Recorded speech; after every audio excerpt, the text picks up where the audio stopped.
1980 metais buvo pasaulio čempionas, kurio niekas nenorėjo sutikti ringe. Denis Lopesas, WBC plunksninio svorio čempionas 4 metus. Vyras su dešiniuoju kabliu, kuris akimirksniu baigdavo varžovų karjeras.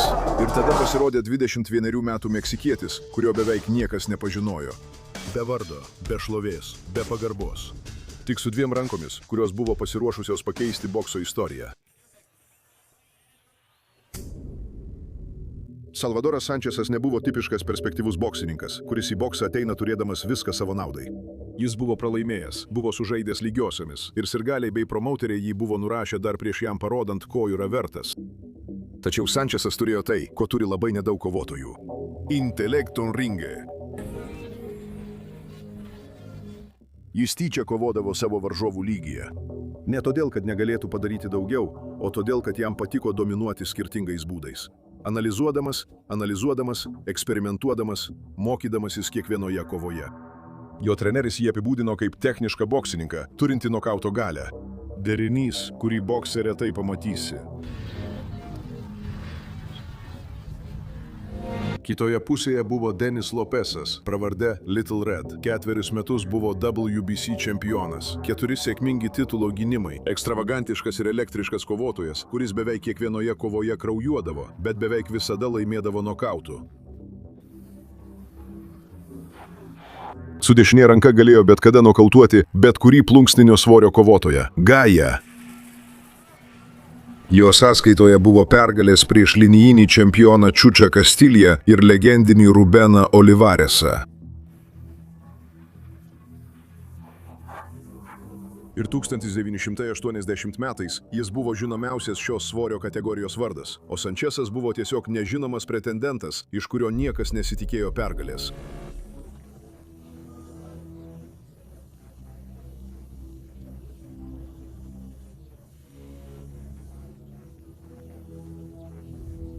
...1980 metų vasario 2 diena, Phoenixas, Arizona. Vienoje pusėje čempionas, kitoje nežinomas kovotojas. Nuo pirmojo raundo tapo aišku, kad tai nebus tai, ko kas nors tikėjosi. Sančesas išėjo į ringą su tokiu susikaupimu, kokio niekas dar nebuvo matęs pas tokį jauną kovotoją. Jis judėjo, stebėjo, atliko tikslias kombinacijas, kurios vertė čempioną trauktis atgal.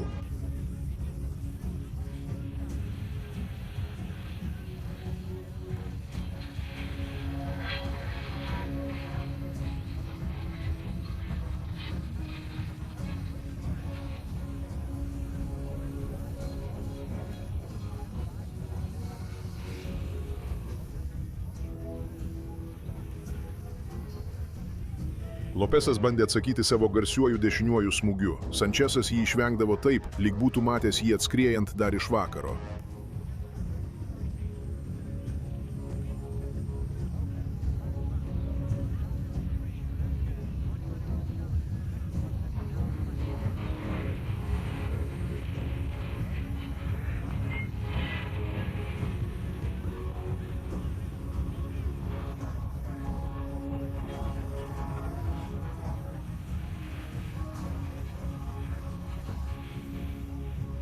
Ketvirtame raunde Lopesas jau turėjo įpjovimą virš dešinės akies, o Sančesas pradėjo tą žaizdą paversti savo mėgstamiausiu taikiniu.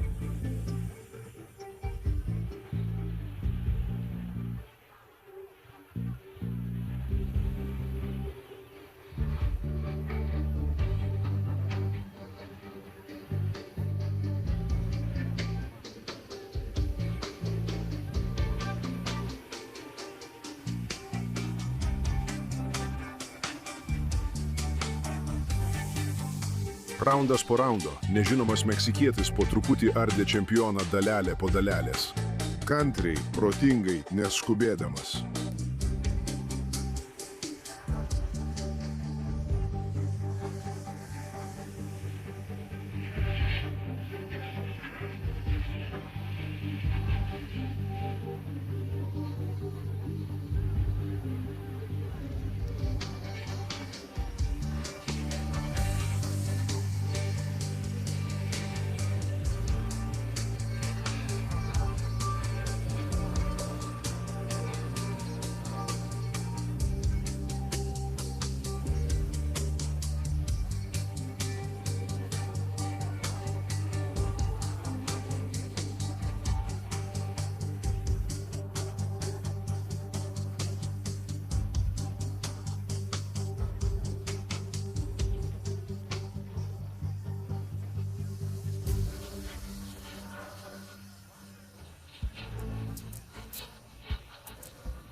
Lopesas bandė viską, ką mokėjo. Jo dešinė, jo spaudimas, jo čempiono širdis, kuri buvo ištraukusi jį iš dar blogesnių situacijų. Tačiau Sančesas turėjo atsakymą į viską. 8 raunde teisėjai Lopesui buvo skyrę tik 2 raundus. Čempionas buvo pranoktas taip, kaip niekada nebuvo patyręs per savo ilgą karjerą.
Paskutiniai raundai buvo tikra demonstracija. Sančesas svaidė smūgių kombinacijas iš visų kampų, o Lopesas priėmė bausmę su čempiono orumu. Jis žinojo, kad pralaimi, bet nemokėjo pasiduoti. Ačiū.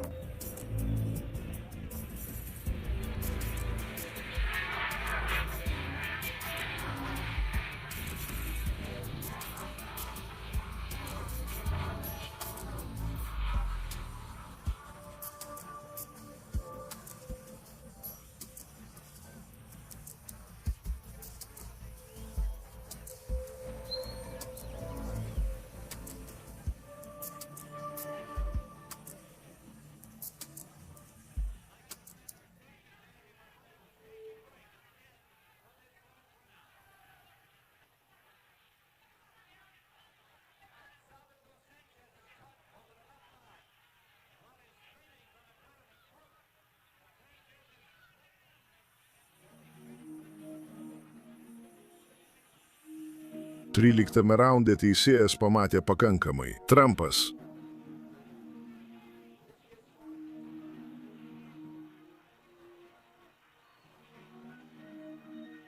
Jis sustabdė kovą. Salvadoras Sančesas, 21 metų naujasis WBC pasaulio plunksninio svorio čempionas. Nežinomasis ką tik tapo legenda. Tačiau ši istorija tuo nesibaigs. Po metų Lopesas pasinaudojo savo revanšo sąlygą. Jis vis dar buvo įsitikinęs, kad gali susigrąžinti savo titulą. Laikraščiai rašė, kad jis per senas, kad turėtų pasitraukti, kad jo laikas jau praėjo.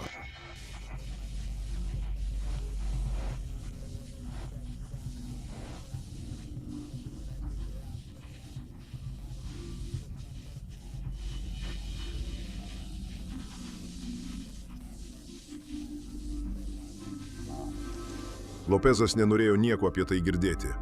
Tuo tarpu Sančesas nebuvo ramus. Jis apgynė savo titulą prieš Rubeną Kastiliją ir toliau augo kaip čempionas. Jis jau nebebuvo tas nežinomas kovotojas iš pirmosios kovos. Jis buvo žvaigždė Meksikoje. Ir bokso pasaulis pradėjo suprasti, kodėl. Šį kartą šūkis jau nebuvo mažasis raudonas prieš mažąjį mėlyną. Tai buvo dominuojantis čempionas prieš praeities šešėlį. Nuo pirmojo raundo Sančesas parodė, kad praėję metai jį pavertė geresniu, greitesniu, tikslesniu, pavojingesniu.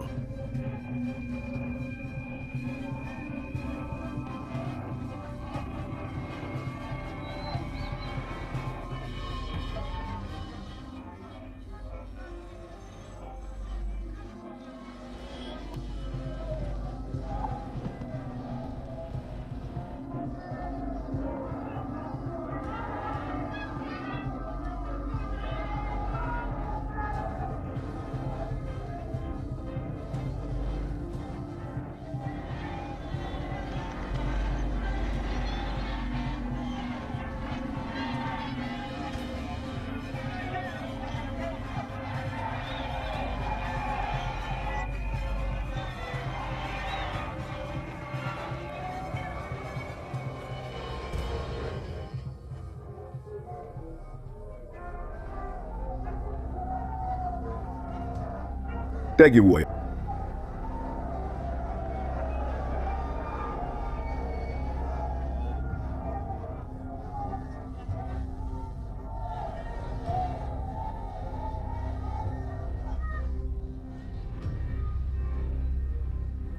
Lopezas išėjo ryžtingai. Ketvirtajame raunde jis turėjo geriausią abiejų kovų momentą, pataikydamas kelis stiprius smūgius, kurie sudrebino čempioną.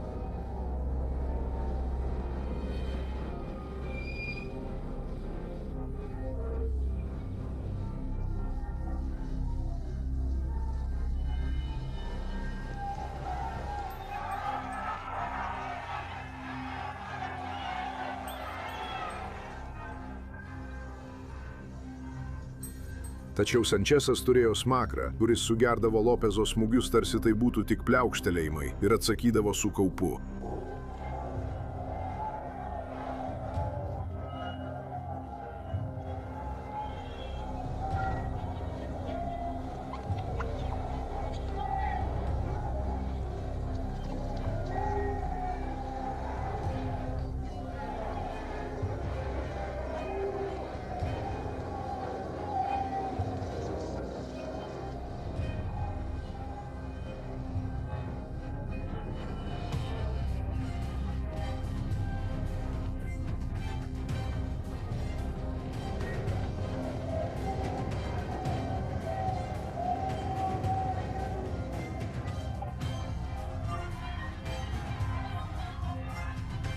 Raundas po raundo Sančesas dominavo su beveik žiauria persvara.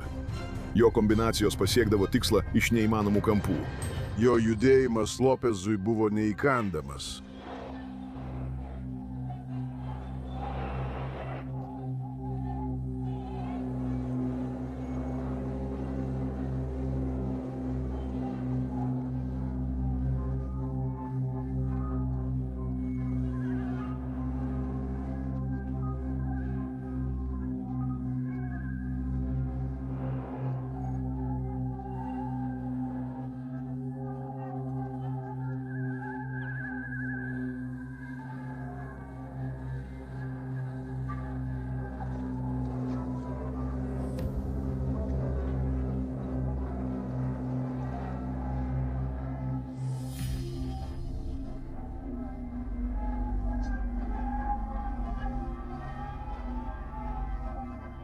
Devintame raunde Lopezas jau nebeturėjo atsakymų.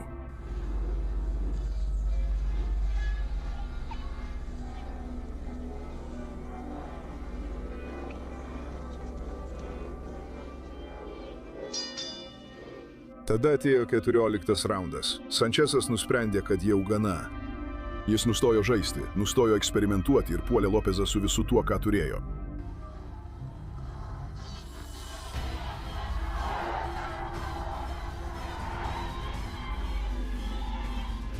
Teisėjas sustabdė kovą.